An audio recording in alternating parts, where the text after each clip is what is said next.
Vishwamitri revival project को लेकर वडोदरा महानगर पालिका की बड़ी कचहरी पर आज एक बैठक मिली थी। म्यूनिसिपल कमिश्नर अरुण महेश बाबू की अगुवाई में इस बैठक का आयोजन हुआ था और इस बैठक के तहत deputy municipal commissioner, assistant municipal commissioner समेत सभी विभागीय वड़ा मौजूद रहे थे। तो वहीं प्रोजेक्ट की कामगिरी को लेकर अधिकारियों के रिव्यू भी इस बैठक के तहत लिए गए थे। तो वहीं इस बैठक में पर्यावरणविद रोहित प्रजापति समेत अन्य कई पर्यावरणविद भी मौजूद रहे थे। पर्यावरणविदों की ओर से सुप्रत की गई रिपोर्ट पर भी इस बैठक में चर्चा की गई थी। आज की इस बैठक के तहत वडोदरा शहर में चलने वाले विभिन्न कार्यों के लिए भी रिव्यू हासिल किए गए थे। तब विश्वामित्री रिवाइवल प्रोजेक्ट के लिए बनाए गए रिपोर्ट के बारे में पर्यावरणविद रोहित प्रजापति ने ज्यादा जानकारी दी है। प्रोजेक्ट फक्त वीएमसी वीएमसी एक पार्ट है।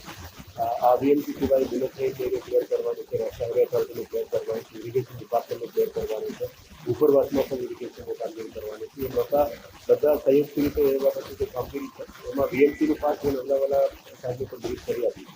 એટલે આવનારા દિવસોમાં આના ઉપર ચર્ચા થશે એટલે ગાંધીનગરમાં પણ અમે આ મુદ્દા રજૂ કરીશું, જેથી કરીને હાઈવે અથોરિટીની પણ કામગીરી સારી રીતે થાય, બુલેટ ટ્રેનની પણ કામગીરી સારી રીતે થાય અને ઇરિગેશનની ટીમ જે નીચે કામગીરી કરી રહી છે ઉપરવાસમાં એમાં પણ સારું કામગીરી થાય એ બાબતની કામગીરી કરવા માટે તમામની કોર્ડિનેશન પણ કરવાની જરૂર છે। એ જ બાબતમાં કદાચ રોહિત પ્રજાપતિએ વાત કરીએ તો અમે સમજીએ કે one of this work is 4-5 agency છે એનું કામ આટલું સુધરે એ બાબતે તો ચર્ચા થઈ છે। પણ એમની જે રાઇટિંગમાં આપવાનું છે એટલું શૂટ કર્યું પણ આ ઇન્ટરિમ રિપોર્ટ હતો, પહેલાં જે આવેલો ઇન્ટરિમ રિપોર્ટ હતો। આપણે વારે ઘડી રિપોર્ટ આવશે અને વી આર વર્કિંગ કે ઓવરઓલ વડોદરાની વિકાસ માટે, વડોદરાની સુખાકારી માટે જે પણ પ્રોજેક્ટ આવ્યા છે એ સરકાર સરકારો સપોર્ટ કરશે અને પૂરું કરશે। અને અત્યારે શોર્ટ ટર્મ કામ જ અત્યારે શરૂ કર્યું છે એટલે આજથી 3 વર્ષ 4 વર્ષથી લોંગ ટર્મ કામ હજી બાકી છે।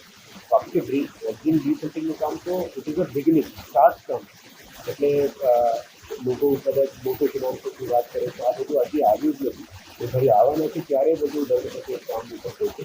લોંગ ટર્મ મેજર્સમાં 23 સેક્ટર્સ બનાવવાનું છે, વિશ્વામિત્રીની સાઇટ ડેવલપમેન્ટ કરવાનું છે, વોકિંગ ટ્રેક બનાવવાનું છે, ટ્રાન્સપોર્ટ સિસ્ટમ એ બધું હવે આવશે આફ્ટર ધી મેજર। અત્યારે ફક્ત ડ્રેજિંગ રીસેટિંગનું કામ અને રીસેટિંગનું કામ આપણામાં પણ થયું છે, ઇરિગેશનમાં પણ થયું છે। જો હું આપને બે વસ્તુની સ્પષ્ટતા પત્રકાર મિત્રો ઓળખે છે એટલે કહી દઉં કે અત્યારે અમે લોકો ગુજરાત સ્ટેટ હ્યુમન રાઇટ કમિશનની કમિટીના મેમ્બર છે, એટલે અમને બે જ લોકોને એડ્રેસ કરવાની છૂટ છે। હું સાબરમતીની હાઈકોર્ટ કમિટીમાં પણ છું।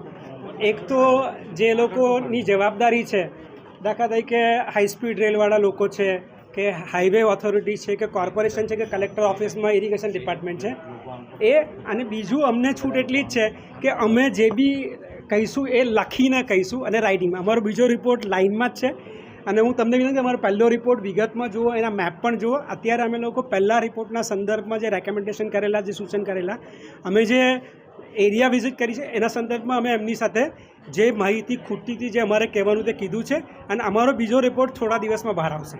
ના, એટલા માટે કે આ કાયદેસર છૂટ નથી। એટલે આપને ખબર છે કે હું બહુ જ બોલતો માણસ છું, વધારે પડતું બોલું છું, લખું છું।